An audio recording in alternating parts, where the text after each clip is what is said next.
My name is Rachel Morrison, and I'm 34 years old. What would you do if you found your own sister living in your vacation home, claiming you were the intruder? That's exactly what happened to me after driving 4 hours to my mountain cabin for a desperately needed break. Instead of peace and solitude, I found my sister, her husband, and his parents sprawled across my living room like they owned the place.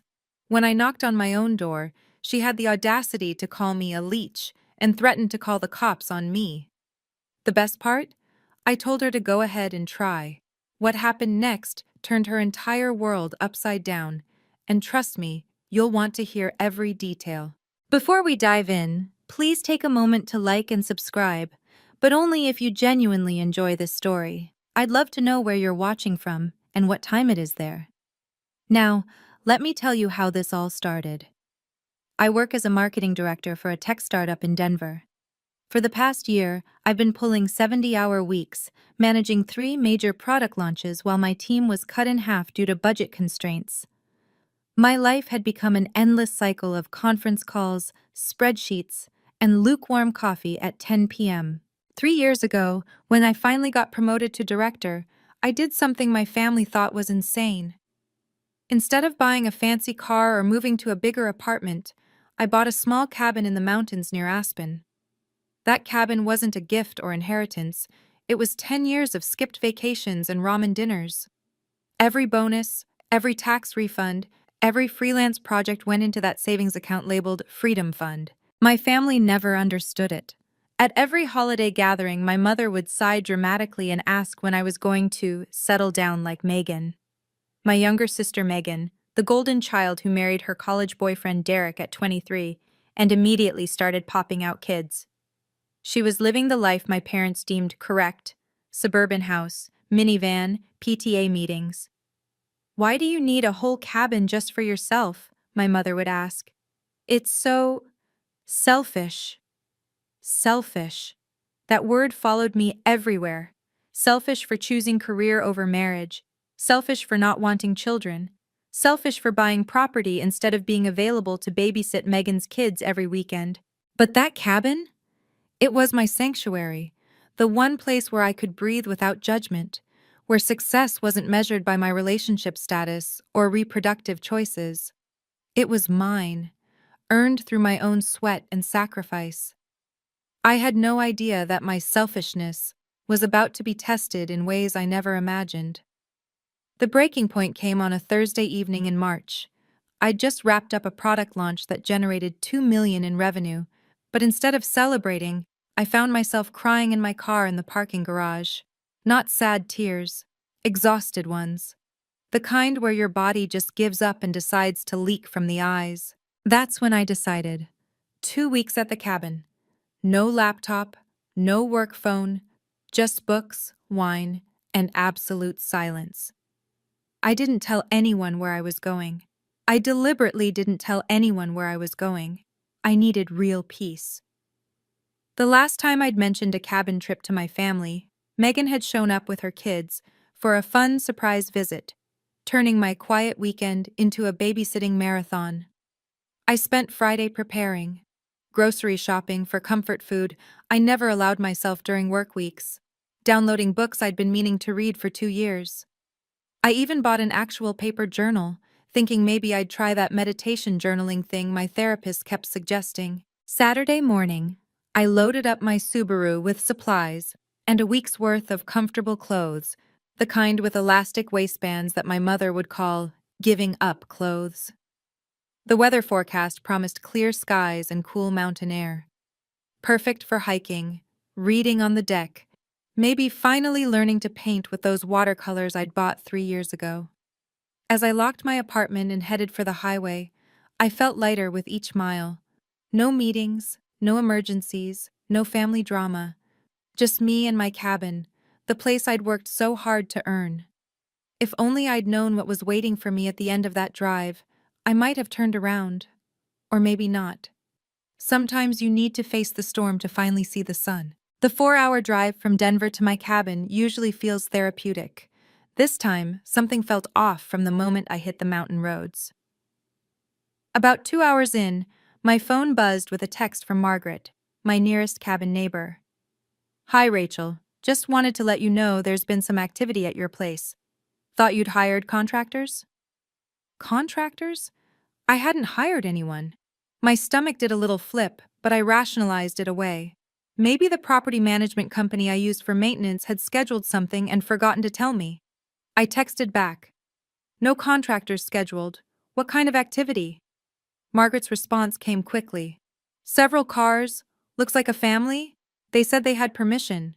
My hands tightened on the steering wheel. Who would claim to have permission? I tried calling the property management company, but they were closed for the weekend. The last hour of the drive felt like 3. Every possibility ran through my mind: squatters, thieves, maybe even a booking mix-up, though I hadn't listed it on any rental sites yet. As I turned onto the private road leading to my cabin, I could see vehicles in the distance. Not contractor trucks. Regular cars. 3 of them, parked in my driveway like they belonged there. My heart started racing when I recognized the blue Honda Pilot. That was Megan's car. Relief mixed with confusion. Okay, so it was family, not strangers. But why? How? I hadn't given her a key. I hadn't invited her. Hell, I hadn't even told her I was coming up here. Then I saw Derek's truck, and another car I didn't recognize. Looked like something an older couple would drive. That's when I saw it. My sister's SUV in my driveway, and my confusion started turning into something else entirely. I parked behind Megan's Honda and sat there for a moment, trying to process what I was seeing. The front door of my cabin was open. Not just unlocked, wide open, like someone who lived there had just stepped out to grab something from their car. Walking up the path, I could hear voices and laughter from inside. Through the window, I saw them. Megan, Derek, and his parents, Barbara and Tom Sullivan, sitting around my dining table, eating dinner off my plates, using my grandmother's silverware that I kept in the china cabinet. They weren't acting like guests. They were acting like residents. Barbara was coming out of my kitchen with a casserole dish, one of mine, filled with what looked like lasagna. Derek had his feet up on my coffee table, beer in hand, watching something on the TV I'd mounted just last summer. But the real shock came when I noticed the details. There were family photos on the mantel, their family photos. Megan's kids' toys were scattered across the living room floor. A load of laundry was running in my washer. They'd even moved my books to make room for their belongings on the shelves.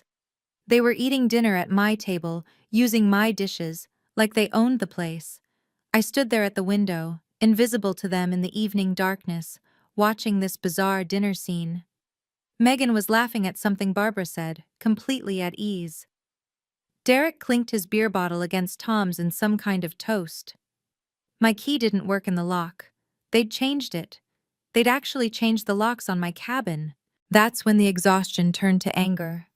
Not hot anger, cold, calculated anger. The kind that makes you very, very calm. I took out my phone and started recording. I knocked on my own door. 3 firm knocks. The laughter inside stopped immediately. Megan opened the door, and the look on her face went from confusion to annoyance to something almost like triumph in the span of 2 seconds. She was wearing my favorite cabin sweater, the cashmere one I'd bought in Aspen last winter. "What do you want, Leech?" she said, loud enough for everyone inside to hear. "This is private property." I kept my phone recording, holding it at my side. "Megan, this is my cabin. What are you doing here?" She actually laughed. "Your cabin? You mean the family cabin that sits empty 11 months a year while you're off playing career woman? I don't think so. I own this property. I have the deed. You need to leave." That's when Derek appeared behind her, trying to look intimidating. Barbara and Tom crowded into the doorway too, like some kind of twisted welcoming committee. "You should go," Derek said, "before someone calls the cops." "Please do," I said, keeping my voice steady. "Call them right now." Megan's eyes flashed. "Fine, I will. You're trespassing and harassing my family." She pulled out her phone with theatrical flair. "I'm calling 911.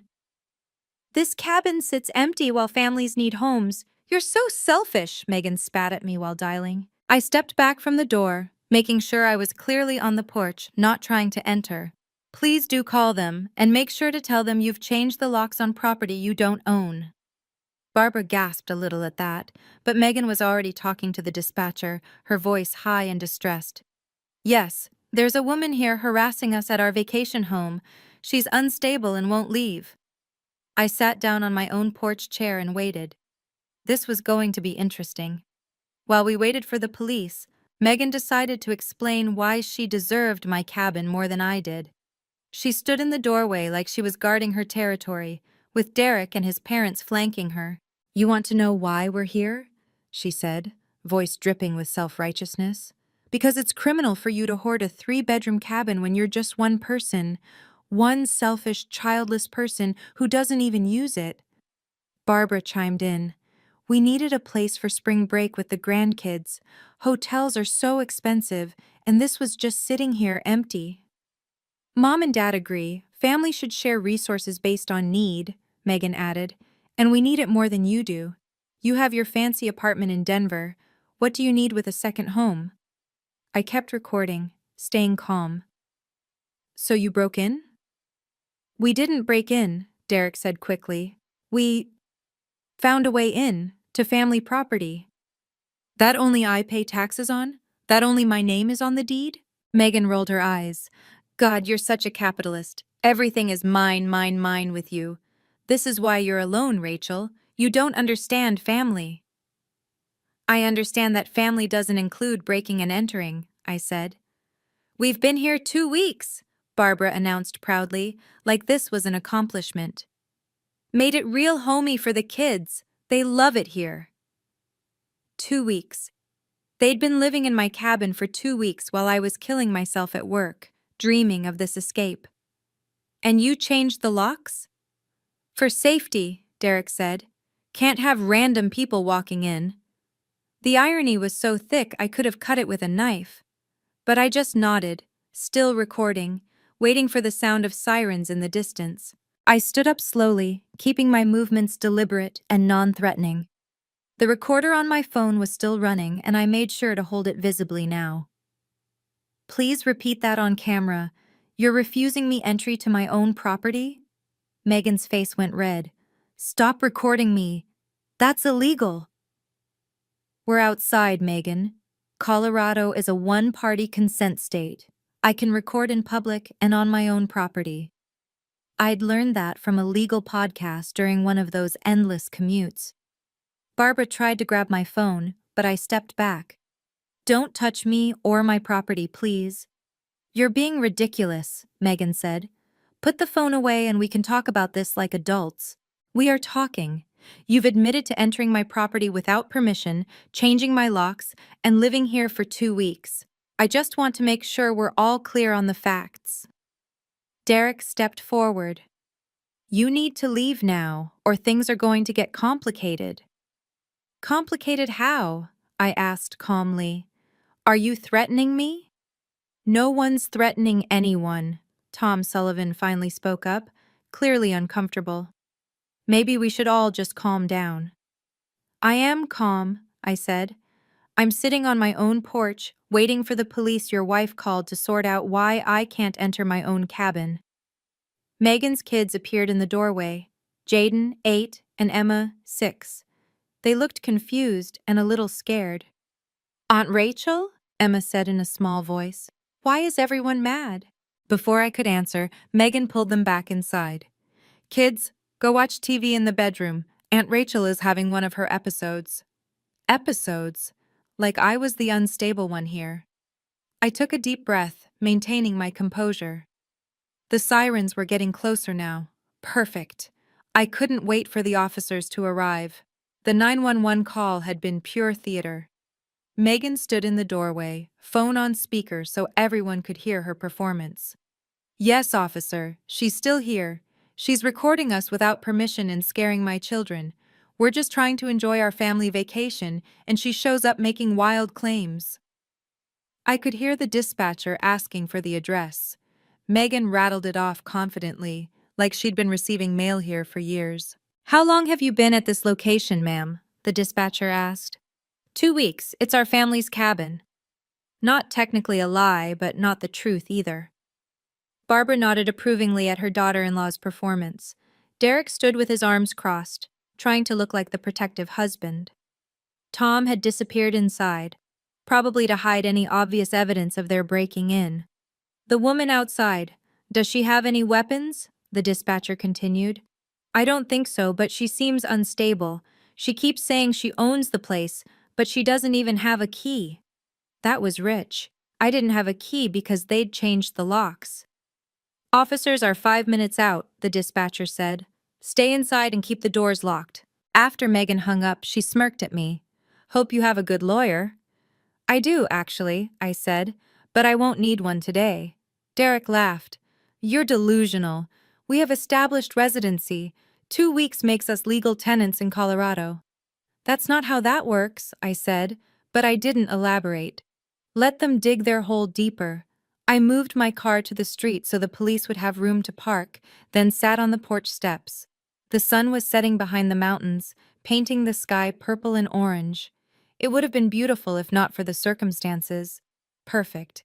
I couldn't wait for the officers to arrive. Can you believe the audacity? My own sister calling the cops on me at my cabin.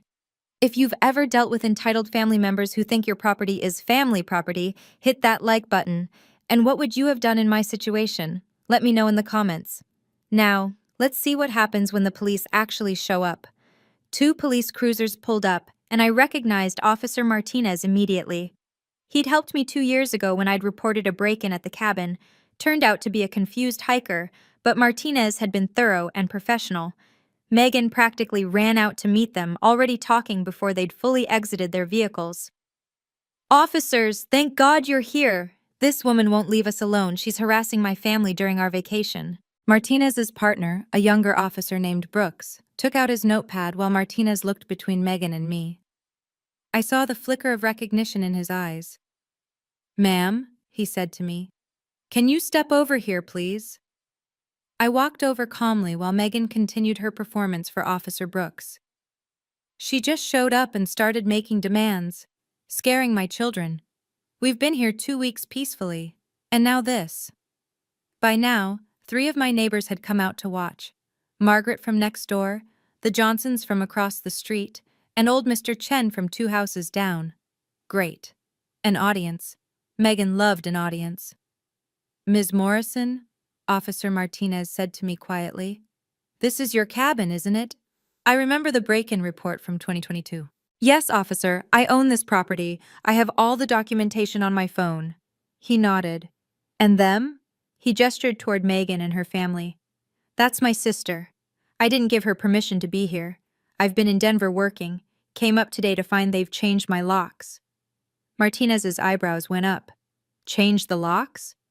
Ma'am, Officer Brooks called to Megan, can you prove ownership of this property? Megan's confidence wavered just slightly. It's family property. My sister is just being difficult because we didn't ask her first. The neighbors were recording now. This was about to get very interesting. I pulled out my phone and opened my documents folder. Thank God for cloud storage and my obsessive need to digitize everything. Officer Martinez, here's the deed to the property, purchased 3 years ago in my name only. I showed him the screen, then swiped. Here are my property tax receipts for the last 3 years, all paid by me. Here's my homeowner's insurance policy, and here's my driver's license matching the name and address on all these documents. Martinez examined each document carefully while Brooks watched Megan's face grow paler with each swipe. Ms. Sullivan, Brooks said to Megan, do you have any documentation showing your right to be here? We're family. She's my sister. Family shares. That's not what I asked, Brooks interrupted. Do you have any legal documentation? A rental agreement? Written permission? Anything? Derek stepped forward.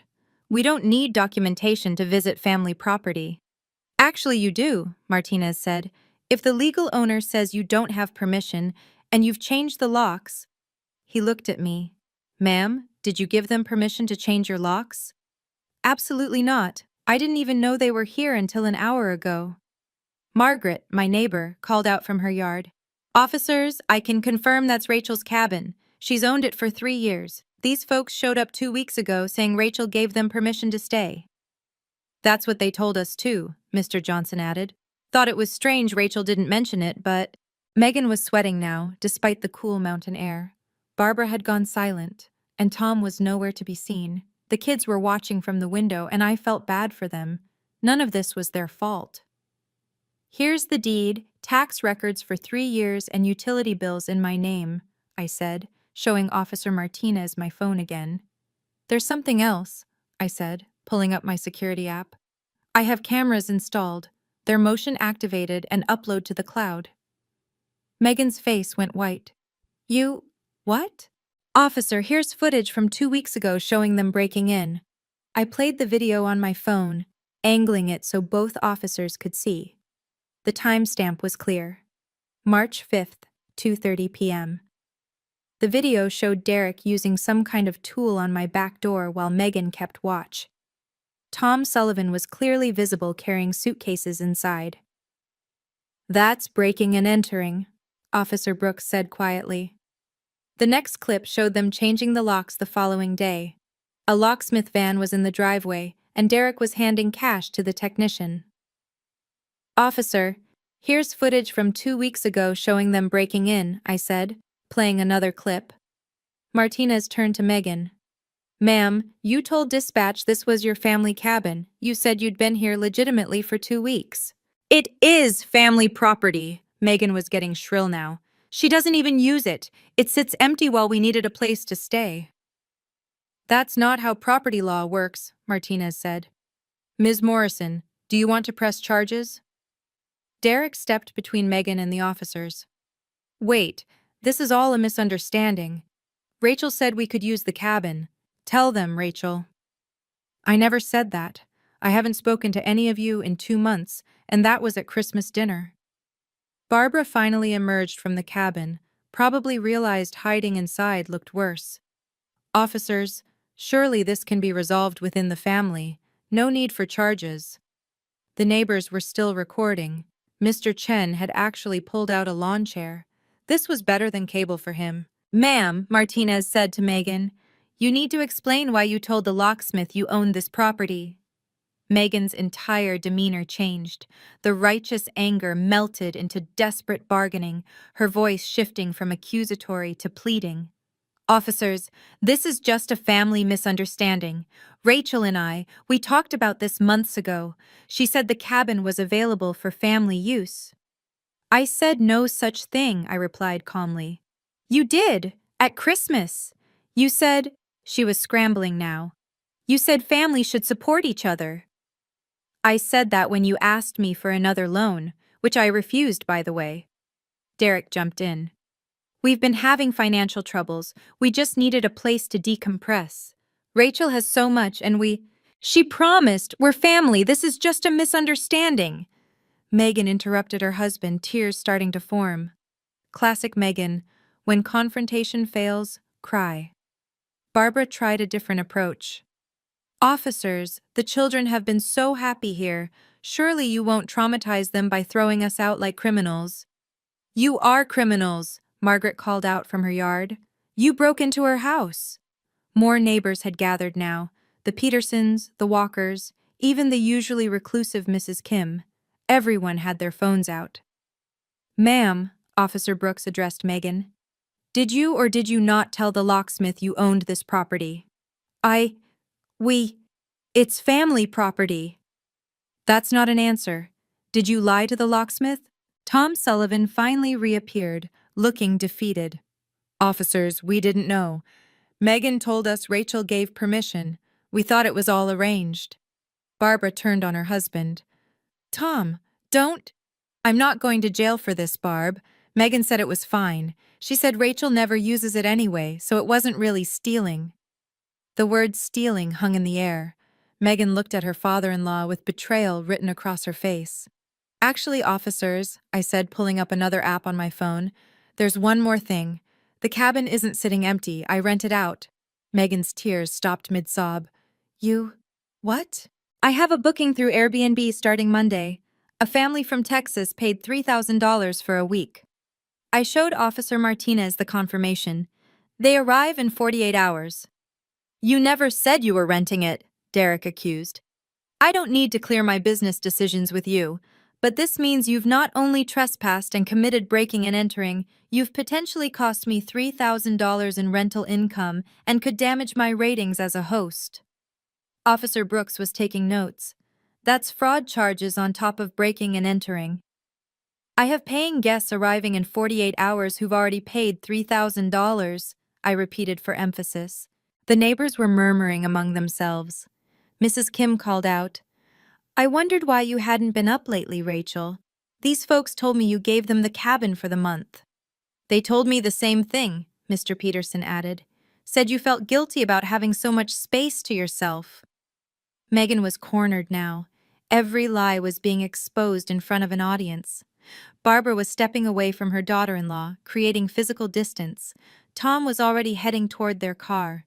Ms. Sullivan, Officer Martinez said formally, you're looking at criminal trespass, breaking and entering, fraud, and potentially theft of services if Ms. Morrison has to refund her guests. Do you understand the situation you're in? Derek pulled Megan aside, whispering frantically. I heard him hiss. You said she never rents it out. You said no one would know. The truth was becoming crystal clear to everyone watching. This wasn't a misunderstanding. It was a calculated theft. Officer Martinez suggested calling our parents to help resolve the situation before formal charges were filed. Megan eagerly agreed, probably thinking Mom and Dad would take her side like they always did. 20 minutes later, Dad's truck pulled up. Mom was with him, and they both looked confused and concerned. Dad's face went from worried to shocked as he took in the scene. Police cars, gathered neighbors, and Megan in tears. What's going on here? Dad asked, looking between us. Megan, what have you done? This is Rachel's property, Dad said after Officer Martinez explained the situation. Mom immediately went to Megan. There must be some mistake. Megan wouldn't... She broke into my cabin, Mom, changed the locks, has been living here for 2 weeks. Dad looked at Megan. Is this true? Dad, she doesn't even use it. It's not fair that she has all this space while we're struggling. That's not, Megan, that's not how ownership works, Dad said slowly, like he was explaining to a child. You can't just take what isn't yours because you think it's unfair. You always take her side, Megan accused. There are no sides here. There's legal and illegal. You broke into your sister's property. Mom was quieter now, processing. Megan, honey, tell me you didn't actually break in. We had to. She would have said no if we asked. The admission hung in the air. Even Mom couldn't defend that logic. Tom Sullivan approached my father. We didn't know, honestly. Megan told us it was arranged. Dad shook his head. Tom, you're a grown man. You didn't think to verify before moving into someone else's property?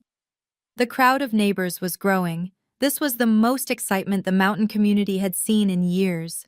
Margaret stepped forward, addressing the officers directly. I'd like to make a statement. I've been Rachel's neighbor for 3 years. She's a responsible owner who maintains her property and has never caused any problems. 2 weeks ago, she continued, these people showed up. The woman, Megan, told me Rachel had given them the cabin for a month while she was too busy with work. I thought it was strange because Rachel always lets me know when someone will be staying here, but I figured it was family. Mr. Johnson joined in. They told us Rachel gave her the cabin. We thought it was weird, but family business, you know? Mrs. Kim added her testimony. I have a ring camera that faces the street. I have footage of them arriving with a U-Haul, like they were moving in permanently. She told us Rachel gave her the cabin. We thought it was weird, Mr. Chen said, still in his lawn chair. The woman, she complained about Rachel constantly, said she was selfish, said she didn't deserve the cabin, made us all uncomfortable. Megan was shrinking with each testimony. The image she'd tried to project, the poor sister given permission to use the empty cabin, was crumbling publicly. Officer Brooks was documenting everything. So multiple witnesses heard Ms. Sullivan claim she had permission, but also heard her disparaging the owner? She called Rachel a rich bitch just yesterday, Mrs. Kim added. Said it was about time someone put her in her place. Derek grabbed Megan's arm. You told the whole neighborhood? Barbara was backing toward their car now, pulling Tom with her. We should go. This doesn't concern us anymore. The court of public opinion had rendered its verdict, and Megan stood condemned. Barbara Sullivan stopped her retreat to the car and turned on Megan with the fury only a mother-in-law could muster. You lied to us too? You said she gave you permission. You made us accomplices to breaking and entering. Mom Sullivan, Megan started. Don't you, Mom Sullivan me. We could go to jail. Tom's on the church board. I'm in the women's league. Our reputation. Barbara's voice was rising with each word. Tom found his voice too. We gave you money for the locksmith. That makes us part of this crime. Derek looked stunned. Mom, Dad, let's just calm down. You said she gave you permission. You lied to us too? Barbara turned on her son. Did you know? Did you know this was illegal? Derek's silence was damning. Oh my God, Barbara gasped. You both knew. You made us criminals. My dad stepped forward. Barbara, Tom, I'm sorry you got dragged into this. Megan has a history of bending the truth when it suits her. Bending the truth? Barbara shrieked. This is breaking and entering. This is fraud. My grandchildren are here witnessing their parents get arrested. The kids were still watching from the window, and I saw Emma start to cry. This wasn't their fault, but they were paying the price for their parents' choices. Officer Martinez addressed the group. Let's all calm down. Ms. Morrison, what would you like to do here? You're within your rights to press charges. All eyes turned to me. Megan looked terrified, Derek angry, Barbara disgusted, and my parents disappointed. The neighbors waited with their phones still recording. I need them out of my cabin, now, I said firmly. That's the minimum, Martinez confirmed. But the criminal charges? Officer Martinez squared his shoulders and addressed Megan formally. Ms. Sullivan, based on the evidence presented, video footage of breaking and entering, changing locks without permission, false statements to neighbors, and admission of knowing the owner would refuse permission, you and your husband have committed criminal trespass and breaking and entering. Megan started sobbing. Real tears this time, not the manipulative kind. Ma'am, you need to vacate immediately or face arrest for trespassing, Martinez continued. Ms. Morrison has every right to press charges for breaking and entering, fraud, and theft of services. Please, Derek stepped forward. We have kids. We made a mistake, but please don't do this. Officer Brooks interjected. A mistake is forgetting to return a borrowed tool. This was planned and deliberate. You brought a U-Haul. You changed locks. You told elaborate lies to multiple people. My mom finally spoke up. Rachel, honey, maybe we can handle this as a family. We tried that, Mom, for years. Every time Megan takes advantage, you all say, handle it as a family. Well, this is me handling it. Dad put his hand on Mom's shoulder. Let Rachel decide. It's her property. Martinez looked at me. Ms. Morrison, I need to know. Are you pressing charges? The weight of the moment sat heavy. Everyone was watching. The neighbors still recording. My parents holding their breath. Megan's kids crying at the window. Officer, what happens if I don't press charges? They leave immediately. But without charges, there's no legal record. No consequences beyond today. And if I do? They'll be arrested, processed, and likely released on bail. Court date to follow. Criminal record if convicted. Megan fell to her knees. Rachel, please, think of the kids. I looked at my sister on her knees, then at her kids in the window, then at the assembled crowd still recording. This moment would define our family relationships forever.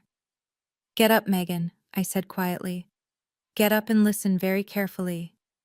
She stood slowly, wiping her face with her sleeve. My cabin sweater's sleeve. 2 hours.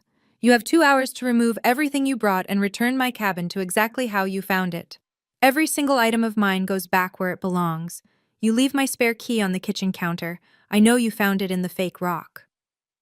Rachel, thank you, Derek started. I'm not done. 2 hours. Leave my key. And never contact me about this cabin again. Never ask to visit. Never bring your kids here. Never mention it at family gatherings. As far as you're concerned, this cabin doesn't exist. That's cruel, Mom interjected. No, Mom. Cruel is breaking into someone's sanctuary and claiming you deserve it more. This is a boundary. Officer Martinez nodded approvingly. And if they don't comply with these terms? Then I file charges immediately. I have all the evidence saved in multiple locations. Barbara hustled toward the cabin. 2 hours. We can do 2 hours. Derek, Tom, start loading the car. Now. One more thing, I added. If there's any damage, anything missing or broken, I document it and bill you. If you don't pay within 30 days, I press charges and sue in civil court. Megan nodded frantically. Yes, okay, nothing's broken. We were careful. We'll see about that. Officer Martinez, would you mind staying while they pack? Happy to, ma'am. We'll make sure they leave peacefully. The crowd began to disperse, but everyone was still filming. The next 2 hours were a masterclass in public humiliation. The Sullivans scrambled to pack while half the neighborhood watched from their yards. Some had brought out actual lawn chairs and beverages, treating it like community theater. Megan tried to maintain some dignity, but it was impossible. Every trip to the car with armloads of their belongings was witnessed. Barbara barked orders at everyone, desperate to get out before the 2-hour deadline. Tom loaded the car in silence, his face red with embarrassment. The kids were the hardest to watch. Jaden helped carry his toys out, confused and upset. Why can't we stay at Aunt Rachel's cabin anymore? He asked his mother. Because Aunt Rachel is... Megan caught herself seeing Officer Martinez watching. Because we have to go home now. Margaret called out helpfully. There's a lovely campground about 20 miles down the mountain if you folks need a place to stay tonight. Mrs. Kim added, much more affordable than stealing someone's house. Derek's face was purple with rage and embarrassment as he carried out suitcases. At one point, he dropped a bag and clothes spilled across my driveway. The neighbors actually applauded sarcastically. 1 hour left, Officer Brooks announced. Barbara emerged with my cashmere sweater. This is Rachel's, she said, shooting a glare at Megan. I thought it was in the cabin when we... Megan started. Don't lie anymore, Barbara snapped. Just don't! My parents stood by their truck, watching silently. Dad looked disappointed, but not surprised. Mom kept wringing her hands, torn between her daughters. With 30 minutes to spare, they were loaded. The cabin door stood open, and I could see inside. It looked ransacked, but at least they were leaving. But the real consequences were just beginning. After they drove away, Officer Martinez accompanied me inside for the inspection. What I found made my stomach turn. My grandmother's antique vase was cracked and poorly glued back together. The Persian rug in the living room had a large wine stain covered by furniture. They'd moved my grandmother's photos to the garage, some frames broken. My wine collection, about $2,000 worth, was decimated. Empty bottles filled the recycling bin. They'd even moved my grandmother's photos to the garage, I said, picking up a cracked frame. In the master bedroom, my sheets were stained, and my grandmother's quilt had a burn hole from what looked like a curling iron. The bathroom tiles were chipped, where something heavy had been dropped. Document everything, Martinez advised. Photos, videos, make a list. Margaret appeared in the doorway. I have ring footage of them bringing in a keg last weekend. There was a party with about 15 people. A party. In my sanctuary. With my things. The kitchen was worse. My cast iron pans were rusted from being put in the dishwasher. The knife set was incomplete. 2 expensive Japanese knives missing. The coffee maker was broken, hidden in the pantry. I tallied it up. Between the wine, the antiques, the damage, and missing items, about $5,000. This changes things, Officer Martinez said. Theft over $5,000 is a felony in Colorado. I sat on my violated couch, in my violated sanctuary, feeling the weight of it all. They hadn't just stolen my space, they'd destroyed my peace. My phone buzzed, a text from Megan. I hope you're happy destroying your family over property. Officer Martinez read it over my shoulder. Save that. It shows no remorse, which prosecutors love. The entitlement is mind-blowing, right? They actually thought they could just take my property because I'm single. If you're still watching, you're probably as shocked as I was. Please hit subscribe if you want to hear more stories about standing up to toxic family members. And tell me, would you have pressed charges? The ending might surprise you. Before they left, I gathered everyone, my family, the Sullivans, and the watching neighbors, for one final confrontation. This isn't the first time. Remember Mom's jewelry, Dad's tools, I said, looking directly at Megan. 3 years ago, Mom's anniversary ring went missing during Thanksgiving. It showed up at a pawn shop. We all knew but said nothing to keep the peace. Mom gasped. That was you? Dad's power tools disappeared from the garage during Emma's birthday party. Derek sold them on Craigslist. I saw the listing, but Dad told me to let it go. Dad nodded slowly. I knew, I just hoped it would stop. The charity money from the church fundraiser I organized? $500 vanished. Megan had a sudden windfall that week for her kitchen renovation. Barbara's mouth fell open. You stole from a church? This pattern stops today, I continued. No more enabling. No more keeping the peace. No more letting family be an excuse for theft. Megan tried one last manipulation. You're really going to destroy our relationship over a cabin? You destroyed our relationship when you decided your wants mattered more than my rights. When you taught your children that taking what isn't yours is acceptable if you feel entitled to it. The neighbors murmured agreement. Mr. Chen actually applauded. From now on, I announced, any family member who asks about using my cabin will be reminded of today, of what happens when you mistake my success for your opportunity. Derek pulled Megan toward their car. We're leaving. Good. And Megan? That cease and desist letter from my lawyer will arrive within the week. Come near my property again, and I won't hesitate to press charges. The crowd watched as they drove away, their family's reputation in tatters. After the Sullivans' cars disappeared down the mountain road, Dad approached me. The neighbors had mostly dispersed, though a few lingered, pretending to check their mail or water their plants. Rachel, he said, his voice heavy with years of unspoken truth. I owe you an apology. Mom started to interject, but Dad held up his hand. No, Linda, this needs to be said. He turned to face the remaining neighbors, as if he needed witnesses for this confession. I'm done enabling this behavior.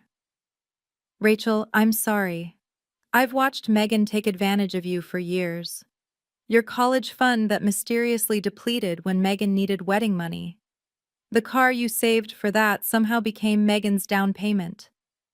I kept telling myself it was just sisters working things out. Dad, I started, but he wasn't finished. No, let me finish. Every family gathering, we pressured you to forgive, to share, to be the bigger person. But you were always the bigger person. Megan was just the taker. His voice cracked. I failed you as a father. I taught one daughter she could take whatever she wanted and another that she had to give everything to keep the peace. Mom was crying now, but silently. From now on, Dad continued, Megan faces consequences. No more bailouts, no more excuses. And Rachel, your cabin is yours. Anyone who says otherwise can deal with me. Margaret, still in her yard, called out, About time someone said it. Dad managed a sad smile. The neighbors see it clearer than family sometimes. He hugged me then, a real hug, not the awkward side hugs we'd done for years. I'm proud of you, Rachel, for standing up for yourself. I should have stood up for you long ago. Within hours, the video went viral in our small mountain community. Margaret had posted it to the neighborhood Facebook group with the caption, Entitled Sister Gets Caught Red-Handed.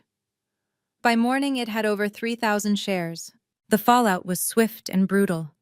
Megan's PTA friends started distancing themselves. She was removed as treasurer of the school fundraising committee. Nobody wanted someone who stole from churches handling money. The Moms Wine Club uninvited her from their weekly gatherings. Derek's construction business took a hit too. 3 clients canceled contracts after seeing the video. Can't trust someone who breaks into houses, one commented publicly on his business page.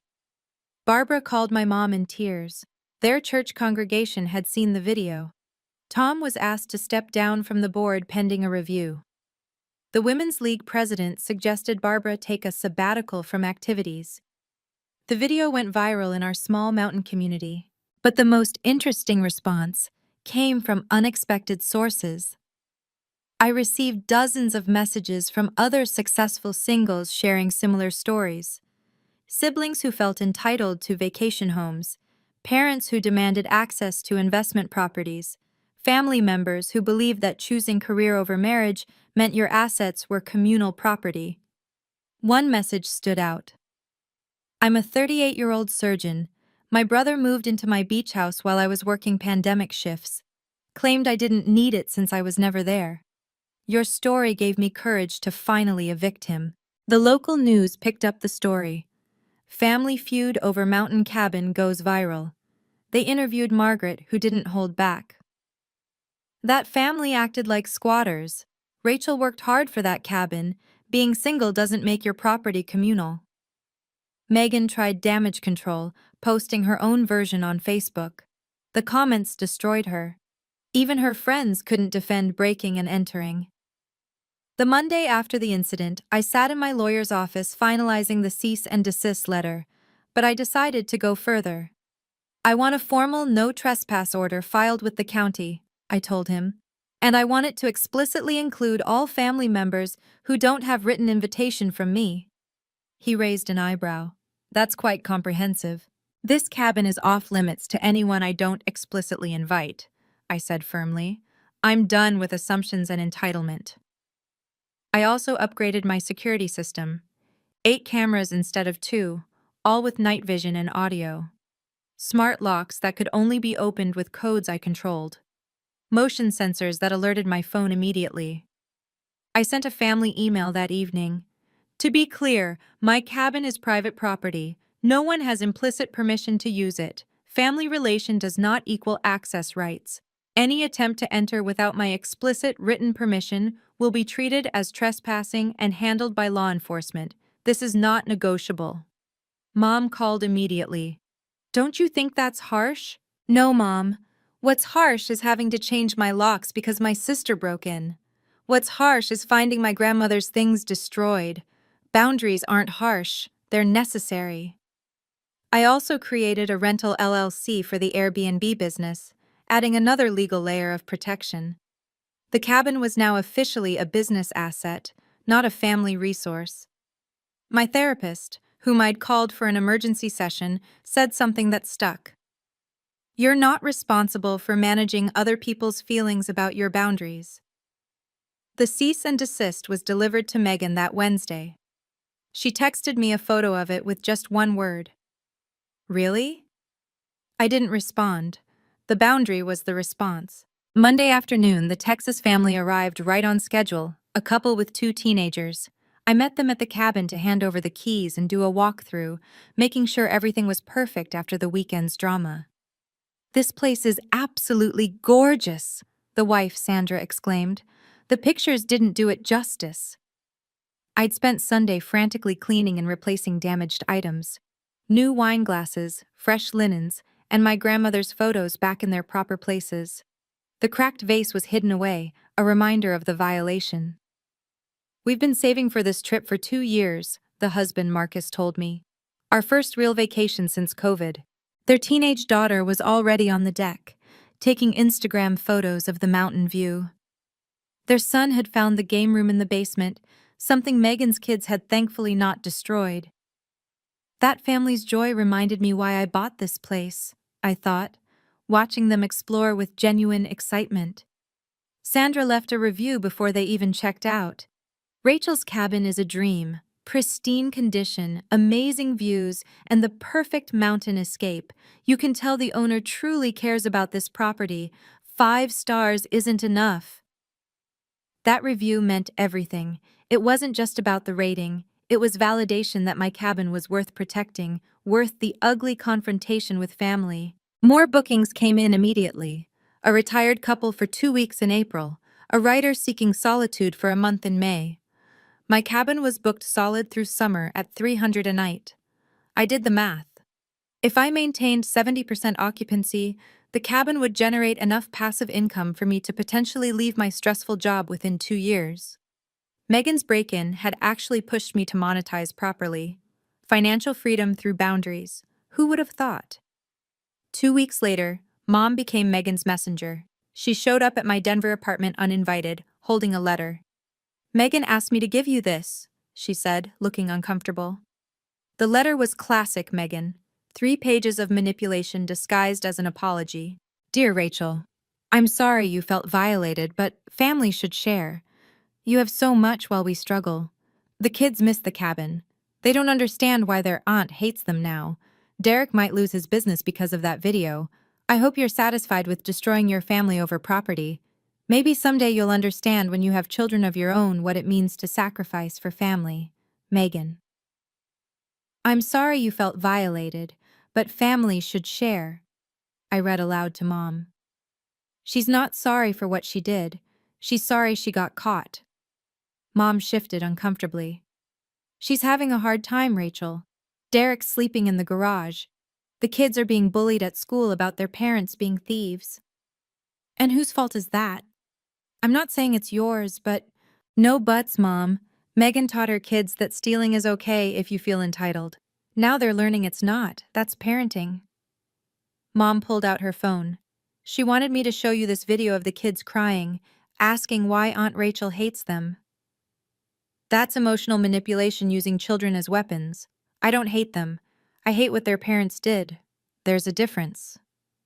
I handed the letter back. "Tell Megan I received her non-apology. Tell her the cease and desist stands. And tell her that using you as a go-between violates the spirit of that order." Mom left, defeated. But I noticed she didn't defend Megan as vigorously as before. Progress. Thanksgiving came 7 months after the cabin incident.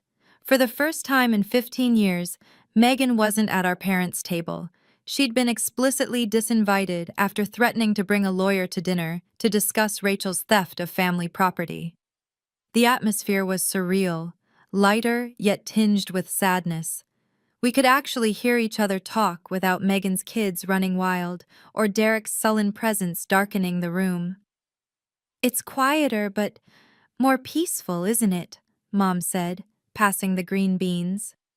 My cousin Sarah, who'd driven up from New Mexico, was the first to address the elephant not in the room. "I have to say, holidays are actually enjoyable without the Megan drama." "Sarah," Mom admonished, but weakly. "What? We're all thinking it. Remember last year when she threw a fit because Rachel's turkey was better than hers? Or when she borrowed Grandma's ring from Mom's jewelry box and claimed she was promised it?" Dad carved the turkey in silence, but I saw him nod slightly. My Aunt Patricia chimed in.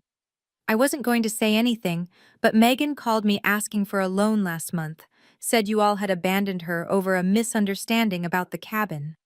"A misunderstanding?" I laughed. "She broke in, changed the locks, and lived there for 2 weeks."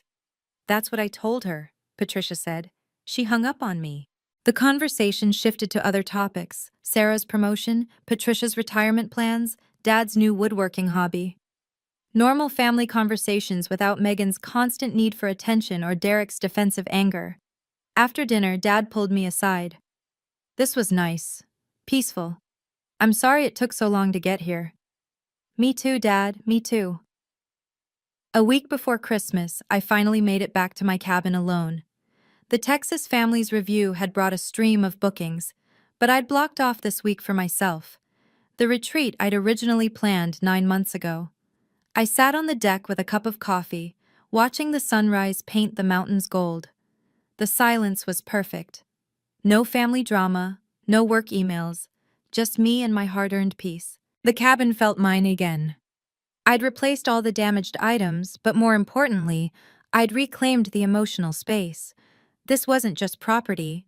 It was proof that I could set boundaries and enforce them, even against family.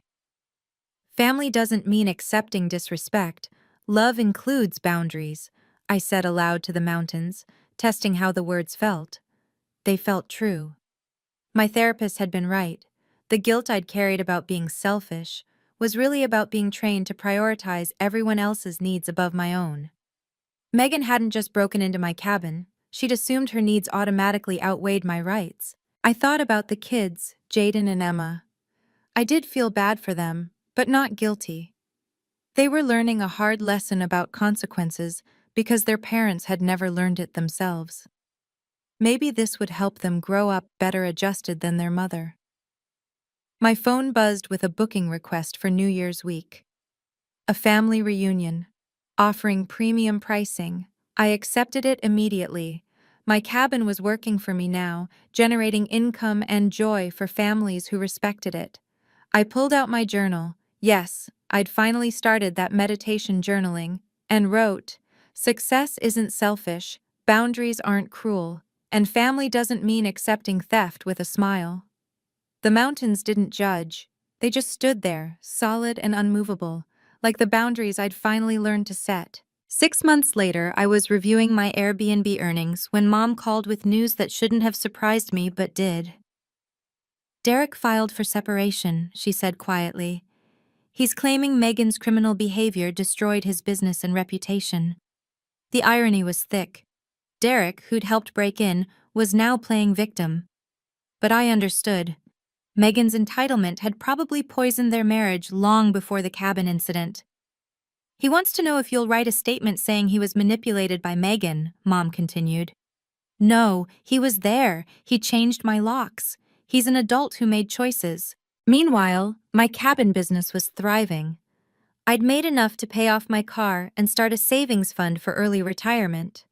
The cabin that Megan claimed I didn't need was becoming my path to financial freedom. Margaret emailed me an article from the local paper. "Mountain Community Stands Against Entitled Family Members." My story had inspired others to set boundaries with toxic relatives. 3 other property owners had shared similar experiences in the comments. Megan had moved back in with our parents, working part-time at a grocery store. The kids visited Derek every other weekend.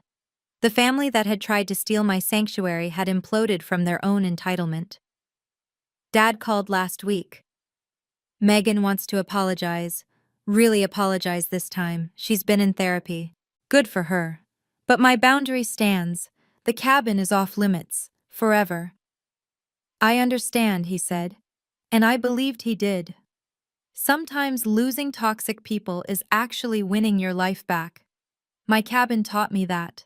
It stands there in the mountains, a testament to hard work, boundaries, and the radical idea that single women deserve their success without apology. Thank you for listening to my story. If you've ever had to set hard boundaries with entitled family members, you know how difficult but necessary it is. What would you have done differently? Let me know in the comments. And if this story resonated with you, please subscribe for more real-life stories about standing up for yourself. Remember, your property, your rules, your boundaries, stay strong.